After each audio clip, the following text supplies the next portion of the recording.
Hey guys, welcome to the trader seminar. So let's see कल indices को किस तरीके से ट्रेड कर सकते हैं, उसके पीछे का लॉजिक क्या है।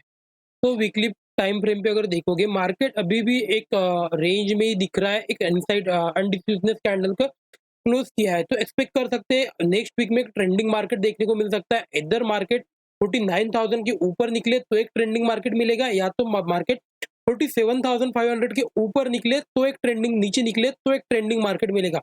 तो इसके ऊपर या इसके नीचे एक ट्रेंडिंग मार्केट हमको देखने को मिल सकता है, और बहुत प्रोबेबिलिटी बहुत ज्यादा है कि मार्केट एक ट्रेंडिंग मार्केट मिलेगा। बिकॉज यहाँ से अगर देखोगे ये मोमेंटम ना, इस मोमेंटम में हमको कुछ भी ट्रेंडिंग मार्केट नहीं मिल रहा है। हो सकता है मार्केट और एक दो वीक भी यहाँ पे रह जाए, तो फिर और कोई बड़ी बात नहीं है। इलेक्शन तक अगर वेट कर गया जून तक, बिकॉज अभी अगर देखोगे अप्रैल आ चुका है, मई एक मंथ रहेगा, लास्ट मंथ, उसके बाद में इलेक्शन का रिजल्ट आएगा और मार्केट कंफर्म हो जाएगा क्या मार्केट को ऊपर के साइड जाना है या मार्केट को नीचे के साइड जाना है। अभी अगर एक रैली हो जाता है तो फिर हो सकता है इलेक्शन के पहले ही मार्केट फिर नीचे के साइड आ जाए।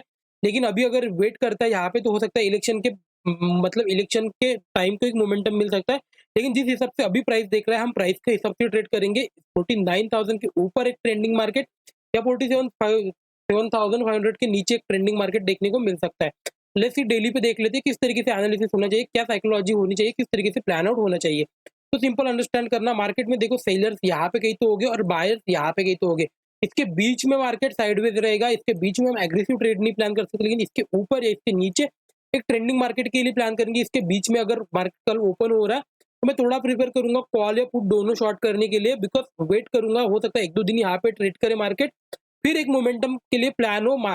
जो वीक का जो एंड डेज रहेंगे, वो वीक के एंड डेज में मार्केट कहीं ना कहीं ट्रेंडिंग मार्केट हो सकता है। इस तरीके से कुछ प्लान आउट होना चाहिए। तो इन डिटेल्स में देख लेते हैं 50 मिनट में किस तरीके से कल प्लान आउट होना चाहिए। तो सिंपली 50 मिनट में अगर देखोगे, कल हमने प्लान किया था लास्ट टाइम, मार्केट में हम सेलिंग के लिए प्लान नहीं कर सकते। सेलिंग के लिए हम इसके नीचे एग्रेसिव सेलिंग के लिए प्लान करेंगे, बिकॉज हमको नहीं पता मार्केट कल किस तरीके से प्लान करेगा। और एक ट्रेंडिंग के बाद थोड़ा सा वोलेटाइल होता है मार्केट, या तो फिर रिवर्स आने के थोड़े कम चांसेस होते हैं, इसलिए हमने सेलिंग के लिए कल प्लानिंग नहीं किया था। मार्केट एग्जैक्टली अच्छे लेवल पे ओपन हुआ था, मेरे पास भी कोई पोजीशंस थी। मार्केट यहाँ से जब ब्रेक करने का ट्राई किया, मैंने भी यहाँ पे पोजीशंस को और ऐड किया था, लेकिन यहाँ पे मैंने सभी पोजीशंस को निकाल दिया, और यहाँ पे मैंने जो टोटल कल की पोजीशंस थी यहाँ से जो कैरी फॉरवर्ड किया था उनको भी निकाल दिया, और एक छोटा सा प्रॉफिट में मैंने पोजीशंस को क्लोज कर लिया। अभी अगर देखोगे कल किस तरीके से प्लान होना चाहिए, ऊपर के साइड से अगर देखोगे यहाँ से इस तरीके का एक ट्रेंड लाइन बन रहा है, तो मार्केट अगर लेट्स फ्लैट खुल रहा है, फ्लैट खुलने के बाद यहाँ पे होल्ड करे, फिर ऊपर के साइड निकल रहा है, तभी जाके बाइंग के लिए प्लान करना, या तो फिर मार्केट को इस रेजिस्टेंस के ऊपर आने दो, तभी जाके एग्रेसिव कुछ बाइंग के लिए प्लान करोगे। अगर इसके बीच में प्लान करना है तो कुछ क्वांटिटी कम करके ट्रेड प्लान करना है, या तो ट्रेड ही प्लान मत करो, वेट करके प्लान करना है। या तो फिर मार्केट लेट्स से फ्लैट खुल रहा है, थोड़ा सा गैप डाउन अगर खुल रहा है, यहाँ पे कहीं तो क्लोज हुआ है, यहाँ पे अगर कहीं तो खुल रहा है 48,200 हो गया, 150 हो गया, यहाँ पे कहीं तो ओपन खुल रहा है और फ्लैट होती ब्रेक कर रहा है, तब एक सेलिंग के लिए ट्रेड प्लान करना, बिकॉज नीचे के साइड बहुत ज्यादा फिर रेजिस्टेंस है नहीं। मार्केट हो सकता है पहले यहाँ पे आए, फिर यहाँ पे होल्ड करे, फिर यहाँ पे बस वेट करना है किस तरीके से मार्केट ट्रेड कर रहा है। अगर इसके नीचे आ रहा है, फिर एग्रेसिव सेलिंग के लिए प्लान कर सकते हो। इसके नीचे एक एग्रेसिव सेलिंग के लिए मार्केट आएगा, इसके बीच में अगर होता है थोड़ा कम क्वांटिटी में प्लान करते रहना। आई होप पॉइंट आपको समझ में आ रहा है कि किस तरीके से प्लान होना चाहिए, कहाँ पे क्या साइकोलॉजी होनी चाहिए।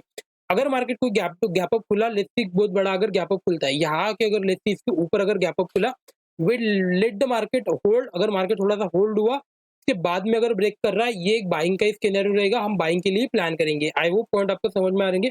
अभी भी स्टिल मार्केट पॉजिटिव ही दिख रहा है, कोई नेगेटिवनेस मार्केट में आई नहीं है अभी तक, बिकॉज यहाँ से जो पुल बैक हुआ था, इस तरीके से पुल बैक हुआ था, ये जो पुल बैक हुआ था ये स्ट्रॉन्ग पुल बैक था, और मार्केट अभी बाइंग के ट्रेंड में ही चालू है। तो जब तक ये ट्रेंड लाइन को ब्रेक करके इसके नीचे आता नहीं है, तब तक एग्रेसिव सेलिंग के लिए भी प्लान नहीं कर सकते। इसके बीच में थोड़ा कम क्वांटिटी में सेलिंग के लिए प्लान करना, या तो फिर कॉल और पुट दोनों शॉर्ट कर सकते हो, सबसे बेटर आई थिंक वही रहेगा। लेकिन जिस हिसाब से प्रीमियम चल रहे हैं, तो थोड़ा डर लगता है जब कॉल और पुट शॉर्ट करते, बिकॉज इतना कुछ होता नहीं है। तो बेटर है थोड़ा नेक्स्ट मंथ के कॉल और पुट को शॉर्ट करो, जिससे कि उसमें जो प्रीमियम थोड़ा ज्यादा होता है, तो हो सकता है अच्छा एक प्रॉफिट मिल जाए।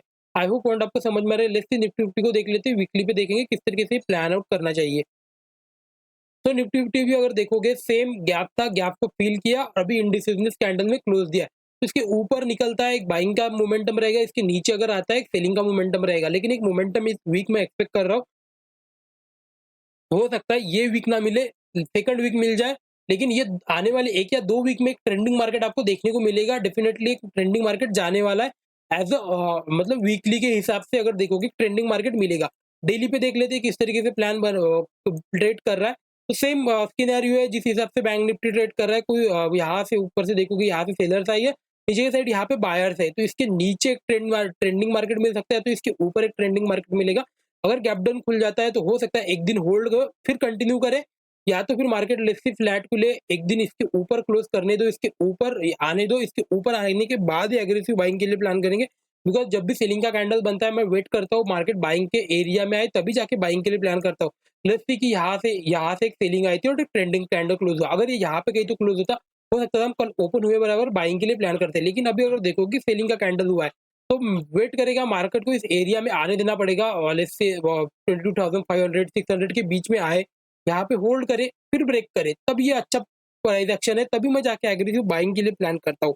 आई होप पॉइंट आपको समझ में आ रहा है कि इसके बीच में अगर खुल रहा है तो ये वोलेटिलिटी जोन होने वाला है। आप यहाँ से लेके यहाँ तक पहले पुट शॉर्ट करके रख सकते हो। यहाँ पे अगर खुल रहा है तो फिर मार्केट वोलेटाइल हो जाएगा, कल एक फिर इतना अच्छा खास फिर ट्रेड नहीं मिलेगा। तो ट्रेड तभी मिलेगा इधर मार्केट गैप अप खुला या गैप डाउन खुला, तभी जाके एक ट्रेड मिलेगा। अदरवाइज ये फ्लैट खुलता है तो मैं इतना एग्रेसिव होकर ट्रेड नहीं प्लान करूंगा, मैं वेट करूंगा प्राइस एक्शन का, अच्छा कुछ प्राइस एक्शन मिले तभी जाके ट्रेड प्लान करिए। लेट्स सी कि फ्लैट खुल रहा है, यहाँ पे कहीं तो खुल रहा है, इसके नीचे मैं सेलिंग के लिए प्लान करूंगा, यहाँ पे कहीं तो मेरा एसएल रह जाना चाहिए और मेरे को फिर होल्ड करना चाहिए। फिर यहाँ पे देखेंगे किस तरीके से प्लान कर रहा है, अगर यहाँ से कंटिन्यू नीचे जा रहा है तभी जाके कुछ एग्रेसिव प्लान करेंगे। आई होप पॉइंट आपको समझ में आ रहे होंगे। लेट्स सी फिन निफ्टी को देख लेते हैं। तो फिन निफ्टी भी अगर देखोगे कहीं न कहीं ये नेगेटिव हो चुका है, थोड़ा-सा कहीं न कहीं इस कैंडल के 50% के नीचे आके क्लोज़ कर दिया है। जहाँ से बाइंग हुआ था सेलिंग के लिए थोड़ा अच्छा दिख रहा है, यहाँ पे एक सेलिंग आ सकती है। अगर लेट्स सी मार्केट अगर फ्लैट खुल के फिर से नीचे के साइड आ रहा है तो ये बहुत बड़ा सिनेरियो मिल सकता है।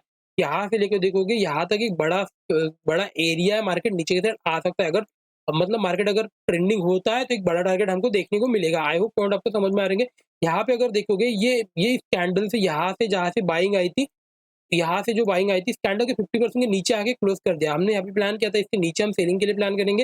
ये नीचे आ चुका है तो लेट्स से फ्लैट अगर खुल के फिर से नीचे के साइड आ रहा है, यहाँ पे गई तो एसएल के साथ मार्केट को फिर से ट्रेड प्लान करोगे और ये एरिया मल्टीपल टाइम अभी रिटेस्ट हो चुका है। यहाँ से जब मार्केट फर्स्ट टाइम यहाँ पे नीचे आया था, सपोर्ट लेके ऊपर चला गया। अभी अगर ये लेवल अच्छा है तो मार्केट कल गैप अप खुल के ऊपर के साइड चला जाना चाहिए। फिर से अगर ये लेवल आ रहा है तो ये कहीं न कहीं वीक लेवल है, फिर मार्केट नीचे के साइड मूव करेगा। आई होप पॉइंट आपको समझ में आ रहेंगे। देखो स्टॉक में हो सकता है मार्केट 3-4 बार सेम जगह ऐसे मतलब एंट्री और एग्जिट मिले। लेकिन जब भी इंडेक्सेस की बात आती है ना, इंडेक्सेस 2 या 3 बार ट्रेड करके 4th या 5th टाइम वो ब्रेकआउट दे देते हैं। बिकॉज़ इंडेक्सेस का काम होता है कंटिन्यू मूव करते रहना। बड़े मोमेंटम्स नहीं आएँगे, लेकिन मूव करेगा। स्टॉक जनरली रेयरली मूव करते हैं, लेकिन जब मूव करते हैं तब बहुत बड़े मूव करते हैं, 5 से 6% का। इंडेक्सेस जनरली इस तरीके से मूव नहीं करता है। इंडेक्सेस मूव करते हैं 1 या 2%, लेकिन ये कंटीन्यूअसली मूव करते रहते हैं। इस तरीके से, इसलिए बेटर अगर ट्रेडिंग करना है तो इंडेक्सेस को प्लान कर सकते हो, फिर इन्वेस्टमेंट करना है तो फिर आप स्टॉक के लिए जा सकते हो। ट्रेडिंग में स्टॉक में प्रेफर नहीं करता हूँ, बिकॉज़ एज़ अ ट्रेडर वहाँ पे जो लिक्विडिटी होती है उतनी अच्छी नहीं होती है और मार्केट मूव्स नहीं करते उतने बड़े-बड़े।